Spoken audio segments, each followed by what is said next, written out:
Social media पर चलने वाली वीडियो रिपोर्ट पर SSP district centre Malik Murtaza ने एक्शन लेते हुए मरहूम पुलिस कांस्टेबल फाइक उमर फारूकी की फैमिली की फौरी दादरसी कर दी। इस हवाले से एसएसपी डिस्ट्रिक्ट सेंटर ने फौरी एसडीपीओ शादमान शकील अवान और एसएचओ तैमूरिया को मरहूम पुलिस कांस्टेबल की फैमिली की दादरसी के लिए रवाना किया, जिस पर एसडीपीओ शादमान शकील अवान और एसएचओ तैमूरिया मोहम्मद नईम शाह बेग सुरजाई टाउन जाकर फैमिली से मुलाकात की और इन्हें SSP district centre Malik Murtaza की जानिब से माली इमदाद की और महकमाना ताउन का यकीन भी दिलाया। थैंक्स कहना चाहती हूँ एसएसपी साहब का भी, और भी अफसरान अभी आ चुके हैं 2-4 दिन इतने सारे, और इनके अलावा भी जितने पुलिस वालों ने मदद की और साथ दे रहे हैं। अल्लाह पाक इंशाल्लाह हर किसी मुश्किल आसान करेगा।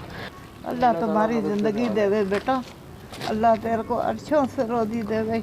तो हमारे एसएसपी साहब के लिए दुआ करें, इंशाल्लाह अल्लाह करेगा, बहुत होगा। अल्लाह पाक देगा कि आदमी अल्लाह ज़िंदगी देवे, कभी भी परेशानी किसी अफसरों पे नहीं आएगी, बहुत करेंगे।